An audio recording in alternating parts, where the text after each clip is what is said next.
I look good enough. Miami vibes. Very looking forward for this run in Miami. First time Formula 2 come to America, so very close to my hometown as well. So it's gonna be a special weekend.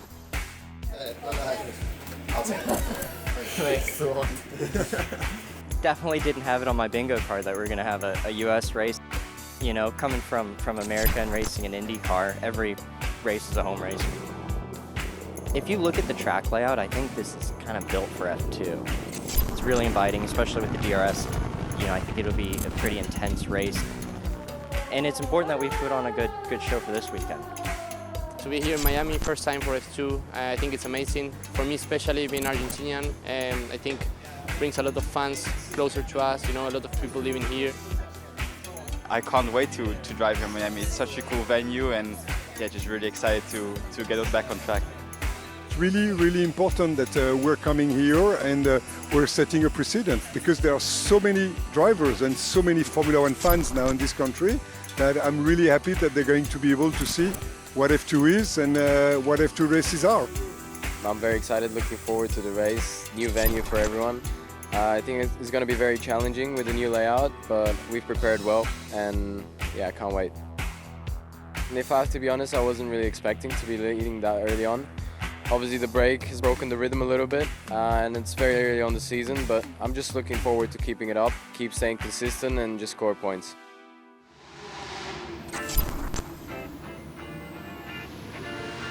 It's the first time in, I'd say, 7-8 years that I'm back here racing. Being at home, being so close to Colombia as well, growing up here, there's a lot of work I've had to do. You kind of have to balance both sides of keep the racing in its own lane, but at the same time you're home, so you can't really push that aside. I was just excited. Like, for me, the first thought was I need to get on the sim. Really grown a soft spot to it, not only because it's in Miami, but because the track has a really cool rhythm to it. And once you kind of get it, I feel like it's like some sort of like Jeddah or Silverstone where it just kind of flows in its own nature.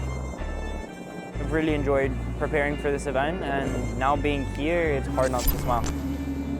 History made already this weekend here at the Miami Grand Prix as Formula 2 cars set out on the Miami International Drome for the first time, and in the Americas as well. We are bringing this fantastic championship. Here's Sebastian Montoya, someone who went karting for the first time just a few minutes away from this very circuit. A home race for him. Overall, 8 of the Americas drivers we have out there in a 22 car field. So there's going to be a lot of support. Solov, the championship leader. Let's see what the Bulgarian driver does now as he comes out of this essential final corner, flat out, all the way to the start-finish line. Will we see him moving up the order? Yes, he goes to provisional pole position. But it looks like there are drivers who are going faster behind. Bogdanovic fast in the first sector. Nico Verone for VAR to the top of the field. Lots of moving around. We've still got drivers going faster. Kush Miney, he's been quick this weekend. Miney to the top, 2.5 tenths clear for ART. And here is now Martini Stenchorn, who goes on to the front row. P3 for him. There was a lot of changes. Kamara over the line. Ooh. Second place and only 33 thousandths of a second behind Miney. There are 3 drivers within half a tenth. Kush Miney's really deserved that. He's worked so hard over the years, oftentimes at the wrong end of the stick of luck, isn't he, is Kush? It's been a few tough seasons, for sure, but I always knew I had it in me in all the F1 tests and everything, and I'm just so glad I found a home in ART now, and I just feel really comfortable with everything. And honestly, the last 2 seasons I didn't really enjoy it, and I'm starting to enjoy driving again. I think it shows what a difference it makes. Super proud to see Kush on pole. You know, he's had ups and downs in F2 in recent times. He's always been fast, but things have always sort of happened to him or around him. New track, first time here for everybody, no testing, no prior knowledge, and he's nailed it.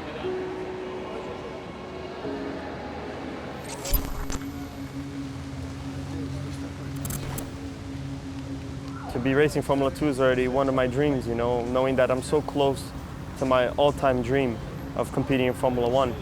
Having a family member that has experienced this always helps, and you know, also having a father that experienced all of this already. Not in this generation, but through all time, experience always helps. Just being here in Formula 2, I got to be grateful to God and giving me this opportunity to be here today. All my family, all my life made all these sacrifices for me and really helped me to do as much as I can of racing and driving. And then you get to this level and you're looking back and you're like, wow, we're here already, and you're just so close to Formula 1. So it's just very motivating, and we're all very excited and very grateful to be here. I think now at this point, if you look at the level from the rookies last year and Arvid this year in F1, I think the level in F2 is high enough where you do get the chance, you can really perform. So obviously, I think more than that is just doing what you can in F2, maximize your results, and if you do a good enough job, they'll call you. And if they'll call you, I think you'll be in a good enough level, or I'll be in a good enough level to be able to compete or match with what they're looking for. Sprint race Saturday, we take the top 10 from qualifying and we flip it round. Less points up for grabs, but the fight around this 19-turn circuit is still just as fierce. It looks like Kush. Oh no. Oh, no. Well, his luck is just horrific, isn't it? We are go for the first time in Formula 2 here in Miami. The race down towards the first corner. Solov leading the way, the Red Bull Junior, as it's Van Hoopen there in second place. There's so many switchback corners, left, right means that the outside of one corner turns into the inside of another as Herta goes down the inside of turn 16. That's a bold move. Whoa, side by side. You won't be able to keep that position there, Mr. Fittipaldi. Towards turn 11, he's right behind the Bulgarian. Pulls to the outside now, Van Hoopen going from it, and he's into the race lead. Battle on the brakes incoming, Van Hoopen sliding it into the corner, goes on the curb, trying to get the undercut on the exit. Is Alex Dunn, will be 3 wide to the line, and it will be Campos Racing and Nicolas Solov who take the very first win here in Miami in a historic race, and one that will be remembered for a very long time. Yes! Yes! Oh my God, man. What a stressful race. So it's good. You're actually in the championship fight. It's a bit early, but... It's race 3,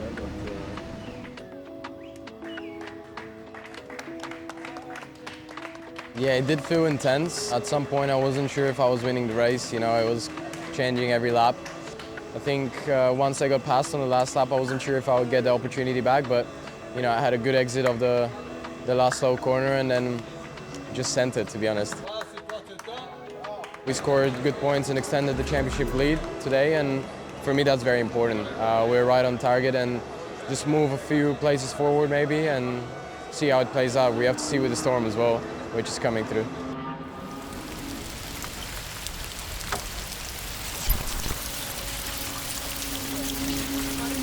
It's been an incredible weekend. Emma was doing a great race, coming straight to Formula 2. He has a good team, good people. I'm very happy. It's a blessing from God to be here and race on Amos Town, Miami. Beautiful. I raced with Brian Herta and his father in IndyCar, and now, Colton is racing with Amos. That's a fantastic feeling. Congratulations. Very good race. Thank you. Nearly there. It was close. Tell your father. Thank you. Say hello to him. I think it was kind of expected to be wet today, but yeah, we'll see if we can race. I hope we can race because I think it's going to be a very cool and fun race, but we'll see. Things look a little bit different today. It was racing in the sunshine yesterday, but now we have a wet track for the very first time for these Formula 2 drivers. Borderline as to whether we're going to be able to go racing. To be honest, the grip is good. It's just a little bit difficult to see at the end of this lap. It's not this start. We are go here on Grand Prix Sunday in Miami. We've had a slow starter towards the back, but Kamara struggling off the line as well. He's already been passed by the black and white Rodin of Stenchon, who runs wide. We've got a crash. That looks like a Solov, I think that might be, who's had an incident there, the Red Bull Junior. Yeah, I got hit, MT1. Gabriele Mini now moves up into 4th place. Oh, and an instant for Olli Goethe. He's gone into the barriers. Another good restart from Kush Maini. onto the start-finish straight. There's debris from Ollie Goethes' car, and all the drivers just trying their best to avoid it. It looks like Beganovic was trying to make a move there, and he's through. Dino Beganovic in 4th place. He is absolutely flying as the Swedish driver. I'm so sorry. I locked up. No way. Kushmaini in the pits, he's going to have to wait for a space. This could shake things up. If you come out in a gap like Kamara has, Kamara, I think, is going to leapfrog potentially into the lead of this race. He is. Yes. What does Kushmaini have to do to catch a break? Gabriele Mini now closes in, and we're side by side on the exit. Beganovic just about going through. Oh, it's having an event. Kamara's wide. That's going to allow Mini. He's going to have a look at this. A 3 wide. Dino Beganovic, has he broke too late? Yes, he has. And now Gabriele Mini will get the switch back. They'll be side by side. Kamara not close enough to mount an attack. Oh, wide again. Beganovic, he's on the painted part of the circuit. He's going to have less grip there. Wide he goes. Back into second. Mini in the lead on the road. Gabriele Mini wins his first race in Formula 2 at a historic event here in Miami. Okay, mate. Well done. Yes! Fighting for the podium, fighting for the win in the end. I was very satisfied with that. In general, I'm very satisfied with the result, but it's one of the craziest races I've done, for sure. We had a really big fight with Dino, but it was very clean, and we kept it very nice. Also, I think for the spectators to watch, so very happy about it. I would say at the end of the day, all our races are quite impressive. You know, it's quite rare that we have dull races in F2, but those two have been really, really amazing. And probably the wet conditions today, you know, also add up some spice to it and showed the talent of those drivers. Yeah, I got stuck in the shirt here. Smell of champagne. Is it actually champagne? Really? Yeah, it's all champagne. Oh, that's good. 21. You're all about 21. I just turned 21. When? 20th of March. Oh, nice. So now I'm officially legal for just in time. Mate, my birthday next week. So if you win the podium, you're not allowed to drink. I'm 18, not even close. It was, I think, quite a difficult race. In these conditions, it's never easy. But in the end, I think we managed to do a good job. Managed to do a podium that for the championship is very good. Just need to look what happened that we did wrong, also on my side, and yeah, hopefully we come stronger for the next one. It was quite tricky for everyone. But in the end, after a bit, I saw that my race wasn't the greatest, so I just started, you know, settling down, trying not to crash and trying, you know, to keep going forward and wait for maybe a drier track towards the end. And in the end, yeah, everybody kept pushing. I started saving on the first laps, which made a big difference for the laps later on. And yeah, we managed to take on the win.